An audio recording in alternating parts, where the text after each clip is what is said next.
இப்போ ரிஃப்ளெக்ஸாலஜி சிஸ்டத்தில் இப்போ பார்க்குறது வந்து டயாபெட்டிஸ்க்கு பார்க்குறோம். இன்னைக்கு வந்து சர்க்கரை வியாதிகள் வந்து சின்ன குழந்தையிலேருந்து ஏஜ்டு பீப்புள் வரைக்கும் நிறைய பேருக்கு வந்து வேர்ல்டு லெவலில் சர்க்கரை நோயினுடைய தாக்கம் வந்து அதிகமாகி நிறைய கஷ்டப்படுறாங்க. அப்போ இந்த சர்க்கரை நோயினுடைய பாதிப்புகளை ரிஃப்ளெக்ஸாலஜி சிஸ்டத்தில் எப்படி கட்டுப்படுத்தலாம் அப்படிங்கிறது தான் இதனுடைய முக்கியமான ஒன்று. ரிஃப்ளெக்ஸாலஜி சிஸ்டம் அப்படிங்கிறது நம்ம உடலில் இருக்கக்கூடிய எல்லா உறுப்புகளுக்கும் தொடர்புடைய பாயிண்ட்ஸ் எல்லாம் எங்கே இருக்குது? கால் பாதங்களில் இருக்கிறது. அப்போ கால் பாதங்களில் அழுத்தம் கொடுப்பதன் மூலம் ரத்தத்தில் உள்ள சர்க்கரை அளவை கண்ட்ரோல் பண்ணுறதுக்கு நம்ம ரிஃப்ளெக்ஸாலஜி சிஸ்டம் வந்து உதவும். ஒன்று. ரெண்டாவது வந்து இந்த சர்க்கரை நோயால் பாதிக்கப்பட்டவர்களுக்கு அதிகமாக வந்து சைடு எஃபெக்ட் நிறையா வருது. நிறைய பேருக்கு பார்த்தீங்கன்னா ஐ ப்ராப்ளம், கண்ணு பாதிக்கப்படுதுங்கிறாங்க. நிறைய வந்து சுகர் வந்தால் மோர் தென் 10 இயர்ஸாக சுகர் இருக்குது, மோர் தென் 20 இயர்ஸாக இருக்குன்னா கண்ணுக்கு செல்லக்கூடிய நரம்பு மண்டலம் பாதிக்கப்படுது. கண்ணுக்கு செல்லக்கூடிய இரத்த குழாய்களில் அடைப்புகள் ஏற்பட்டு பார்வை திறன் பாதிக்கப்படுது. கண்ணு சுத்தமாக தெரியாமல் போயிடுது. பல பாதிப்புகள்லாம் பாதிக்கப்படுறாங்க இந்த டயாபெட்டிஸ்னால. அடுத்தது பார்த்தீங்கன்னா கிட்னி பாதிப்பு, சிறுநீரகத்தை வந்து நிறைய பாதிக்கப்படுது. கிட்னி ஃபெயிலியர் ஆகுது. கிரியாட்டின் லெவல் வந்து உடல் அதிகமாகி சிறுநீரகத்துடைய பாதிப்புகள் ஏற்படுது சர்க்கரை நோயினுடைய பாதிப்புனால. அதே மாதிரி இந்த டயாபெட்டிஸ்னால பார்த்தீங்கன்னா நரம்பு மண்டலம் நிறைய பாதிக்கப்படுது. நிறைய பேருக்கு நர்வ் சிஸ்டம், நிறைய பேருக்கு பார்த்தீங்க அப்படின்னா ஹார்ட் ப்ராப்ளம், பிளட் வெசல்ஸ் எல்லாம் ரத்த சர்க்கரையினுடைய படிமன்கள் வந்து ஸ்டோரேஜ் ஆகிறதுனால ரத்த சர்க்குலேட்டரி சிஸ்டம் ரொம்ப புவராகி இருதய சம்மந்தப்பட்ட நோய்கள் வர்றதுக்கு அடிக்கடி காரணமாயிருது. நிறைய பேருக்கு லிவர் ப்ராப்ளம் வருது. அதோடு மட்டுமல்ல நிறைய அந்த டயாபெட்டிஸால் பாதிக்கப்பட்டவங்கன்னா அந்த முட்டியும் கீழே நிறைய கருப்பாயிடும். இந்த முட்டியும் கீழே கால்லாம் கருப்பாயிடும்.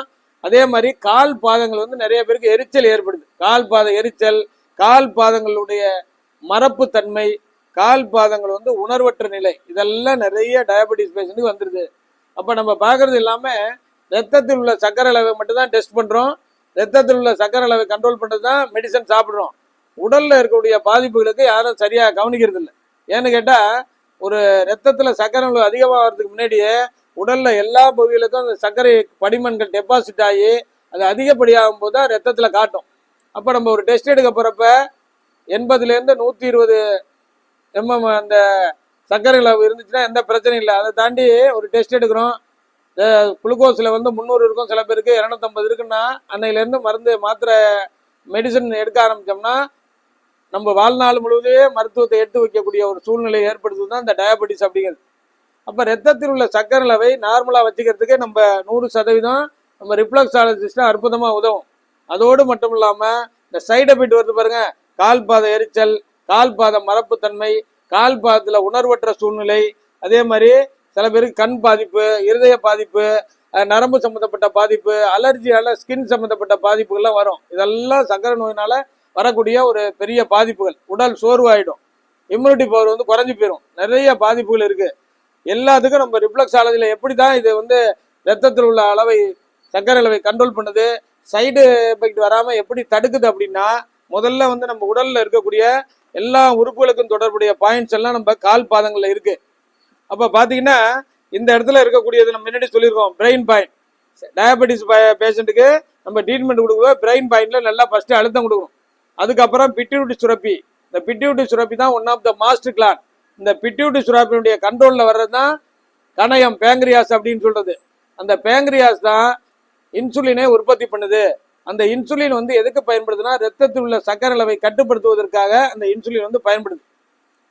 அப்போ இந்த பிட்யூட்டரி கிளாண்டை வந்து நல்லா நம்ம ப்ரெஷர் கொடுக்கணும். பிட்யூட்டரி கிளாண்ட் கரெக்டாக ஃபங்க்ஷன் ஆனிச்சுன்னா ரத்தத்தில் உள்ள சர்க்கரை அளவை கண்ட்ரோல் பண்ணுறதுக்கு எவ்வளோ குளுக்கோஸ் தேவையோ அதை ஆட்டோமேட்டிக்காக அந்த பேங்க்ரியாஸ் வந்து ரிலீஸ் பண்ணிகிட்டே போகும். இது சரியாக அதை கண்ட்ரோல் பண்ணாததுனால, ஸ்டிமுலேட் பண்ணுறதுனால அது ஏற்ற இறக்கமாக அந்த இன்சுலினை ரிலீஸ் பண்ணும்போது ரத்தத்தில் சர்க்கரை அளவு அதிகமாகி டயாபெட்டிஸோட காரணமாகிடுது. இது வாழ்நாள் முழு வந்துடுது.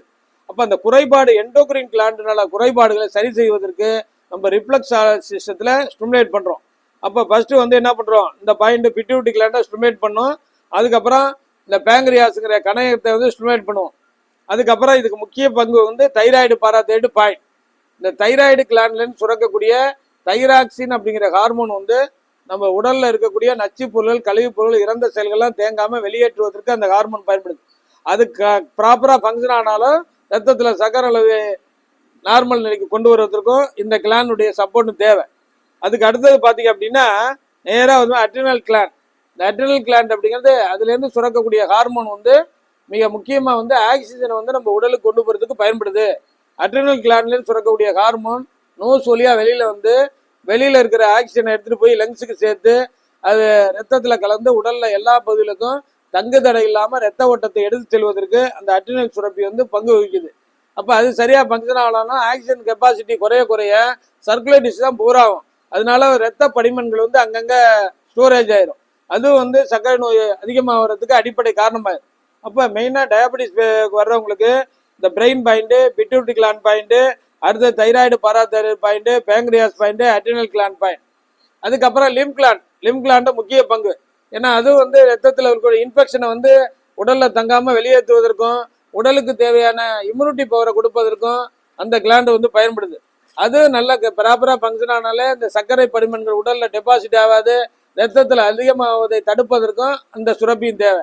அதனால லிம் கிளாண்டையும் நம்ம ஸ்டிமுலேட் பண்ணணும். அதுக்கப்புறம் வந்து மெயினா வந்து ஸ்பிளின், மண்ணீரல். இந்த மண்ணீரலுடைய ஹார்மோனும் முக்கியமானது. மண்ணீரல் தான் வந்து அதர் 6, 7 இந்த எண்டோக்ரின் கிளாண்ட் ஃபங்க்ஷன் ஆகிறதுக்கு அது முக்கிய பங்கு வகிக்குது. இப்போ மண்ணீரலையும் நம்ம ஸ்டிமுலேட் பண்ணணும். அதுக்கப்புறம் லிவர் முக்கியமான பாயிண்ட், ஆர்கான்ல லிவரையும் ஸ்டிமுலேட் பண்ணணும். அதுக்கு கிட்னி பாயிண்டையும் ஸ்டிமுலேட் பண்ணணும். ஆக இந்த லிவரு, கிட்னி, ஸ்பிளீனு, அதுக்கப்புறம் brain point, pituitary gland point, thyroid point, pancreas, adrenal, lymph gland, இது எல்லாமே நம்ம ஸ்டிமுலேட் பண்ணிட்டு வந்தோம்னா ரத்தத்தில் உள்ள சர்க்கரை அளவை குறைப்பதற்கு நம்ம ரிஃப்ளெக்ஸாலஜி சிஸ்டம் அற்புதமா பயன்படும். அதே போல கால் பகுதி ஃபுல்லா நம்ம அழுத்தம் கொடுப்பது மூலம் கால்களில் இருக்கக்கூடிய நரம்பு மண்டலங்கள் தூண்டப்படுவதால் உடல்ல உள்ள நெர்வ் சிஸ்டம் நல்லா ஃபங்க்ஷன் ஆகும். அதனால டயபெட்டிஸ் பேஷண்ட்டுக்கு நரம்பு மண்டலம் பாதிக்கப்படுவதை தடுப்பதற்கும் நம்ம பயன்படுத்துறோம்.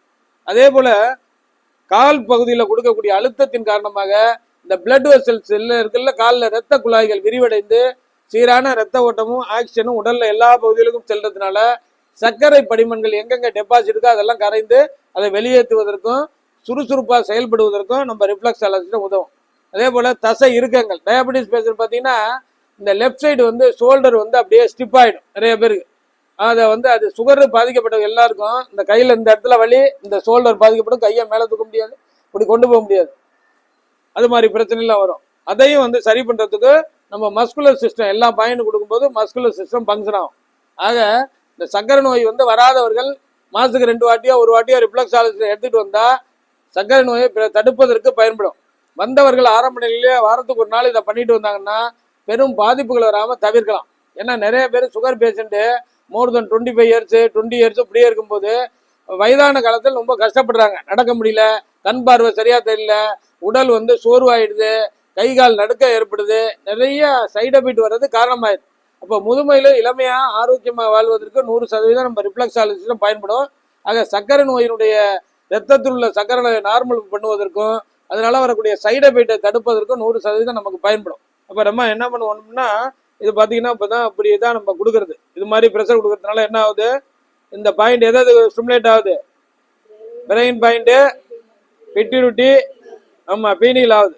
அப்போ இந்த பிரெயின் பாயிண்ட் அழுத்தம் கிடைக்கிறதுனால நரம்பு மண்டலம் ஸ்டிமுலேட் ஆகுது. அதனால வந்து பார்த்தீங்கன்னா அடுத்தது பிட்யூட்டரி கிளாண்ட் தான் one of the master gland. அது நல்லா ஃபங்க்ஷன் ஆகும். இப்படி பண்ணும்போது நகத்தில் ஓங்கி அடிச்சிடக்கூடாது, கரெக்டாக வந்து ப்ராப்பராக பண்ணணும். ப்ராப்பராக நம்ம பண்ண அந்த ஆக்டிவேட் ஆகும். அதை முடிச்சிட்டோம்னா அடுத்தது என்ன பண்ணணும், தைராய்டு பாராதைராய்டு, இதுக்கு வந்து அழுத்தம் கொடுக்கும். இதுக்கு இது மாதிரி நம்ம 1 மினிட் இந்த தைராய்டு பாயிண்ட்டுக்கு நல்லா கொடுக்கும்போது இந்த ரத்தத்தில் உள்ள சர்க்கரை அளவை கண்ட்ரோல் பண்ணுறது மட்டும் இல்லாமல் தசை மண்டலம் நல்லா ஃபங்க்ஷன் ஆகிறதுக்கும், மஸ்குலர் சிஸ்டம் நல்லா ஃபங்க்ஷன் ஆகிறதுக்கும், நரம்பு மண்டலம் நல்லா ஃபங்க்ஷன் ஆகிறதுக்கும், மூளை நல்லா பிரெயின் நல்லா ஃபங்க்ஷன் ஆகிறதுக்கும், லிவர் நல்லா ஃபங்க்ஷன் ஆகிறதுக்கும், ஹார்ட் நல்லா ஃபங்க்ஷன் ஆகிறதுக்கும், உடலில் உள்ள கொலஸ்ட்ரால்கள்லாம் நல்லா குறையிறதுக்கும் இந்த தைராய்டு கிளாண்ட் வந்து நல்லா ஃபங்க்ஷன் ஆகும். தைராய்டு சுரப்பியை நல்லா நம்ம ஆக்டிவேட் பண்ணணும். அப்படியே இப்படி கொடுக்கறது வந்து செப்பரேட்டாக தைராய்டு கொண்டையும் நல்லா வந்து ப்ரெஷர் கிடைக்கும் நமக்கு.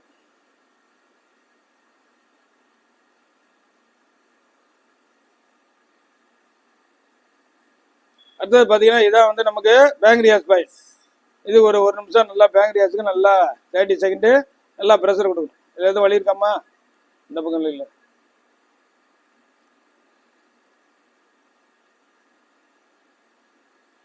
பேங்க்ரியாஸ் முடிஞ்சதுக்கு அப்புறம் என்ன பாயிண்ட் வரும்,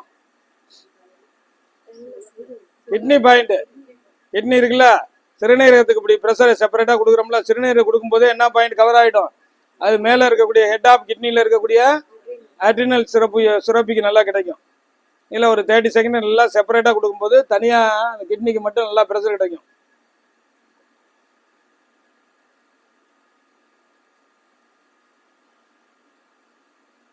அதுலேருந்து கீழே கொண்டு போகிற பாருங்க, அப்படியே மெதுவாக கொண்டு போனோம்னா என்ன ஆகும்? Urinary bladder.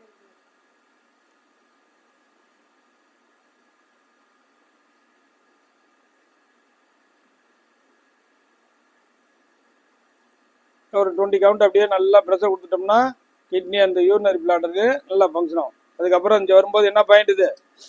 Liver gall bladder. Liver point சொன்னோம்ல, லிவர் பாயிண்ட் நல்லா ஃபங்க்ஷன் பண்ண வைக்கணும்.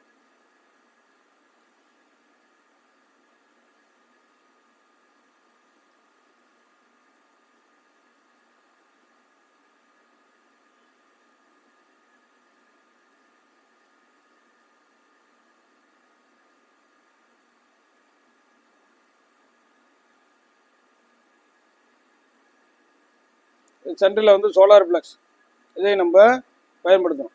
இது செப்பரேட்டாக வந்து இப்போ கொடுக்குற பாயிண்ட்லாம் டயாபெட்டிஸ் மட்டும் கொடுக்குறக்கூடிய பாயிண்ட்டை நம்ம பண்ணுறோம். அதுக்கப்புறம் பார்த்தோம்னா என்ன, லிம் கிளாண்ட் சொல்லியிருக்கோம்ல, இதுக்கு 1 மினிட் அப்படியே நல்லா ப்ரெஷர் கொடுக்கும்.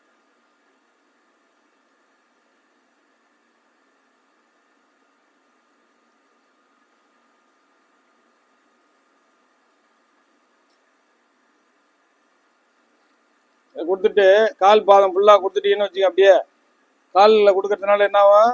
நரம்பு மண்டல் நல்லா ஃபங்க்ஷன் ஆகும், தசை மண்டல் நல்லா ஃபங்க்ஷன் ஆகும், பிளட் வெசல்ஸ் நல்லா ஃபங்க்ஷன் ஆகும், ஆர்கான் சிஸ்டம் நல்லா ஃபங்க்ஷன் ஆகும், எண்டோக்ரின் சிஸ்டம் நல்லா ஃபங்க்ஷன் ஆகும். ஆக ரத்தத்தில் உள்ள சர்க்கரை அளவை கட்டுப்படுத்துவது மட்டுமல்லாமல் அதனால ஏற்படக்கூடிய சைடு எஃபெக்ட், கண் பார்வை பிரச்சனை, லிவர் ப்ராப்ளம், மஸ்குலர் தசை மண்டல பிரச்சனை, நரம்பு மண்டல பிரச்சனை, இரத்த குழாய் அடைப்பு, கொலஸ்ட்ரால் ப்ராப்ளம், இது எல்லாத்தையும் கட்டுப்படுத்துறதுக்கும், கால் பாத எரிச்சல், கால் பாத மரப்புத்தன்மை, கால் பாத உணர்வற்ற நிலை, இதெல்லாம் சரி பண்ணுறதுக்கும் நம்ம ரிஃப்ளெக்ஸாலஜிஸ்ட் வந்து அற்புதமாக பயன்படும். இதை வந்து நம்ம பயன்படுத்திக்கலாம்.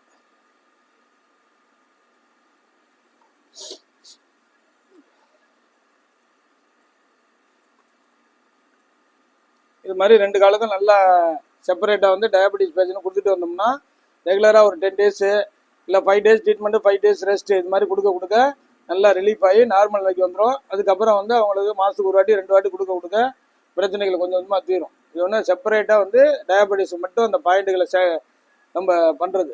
ரிஃப்ளெக்ஸாலஜிஸ்டில் டயபெட்டிஸ் மட்டும் உள்ள பாயிண்ட்டு, பிரெயின் பாயிண்ட்டு, அடுத்த பிட்யூட்டரி கிளாண்டு, அடுத்த தைராய்டு பாராதைராய்டு, அடுத்த பேங்க்ரியாஸு, அடுத்த லிம் கிளாண்ட், அடுத்த அட்ரினல் கிளாண்ட், இதான் வந்து எண்டோக்ரின் பாயிண்ட் வந்துடும். அதுக்கு அடுத்தபடியாக கிட்னி பாயிண்ட்டு, ஸ்பிளீன் பாயிண்ட்டு, அடுத்த லிவர் பாயிண்ட், இதை வந்து நம்ம பயன்படுத்தணும்.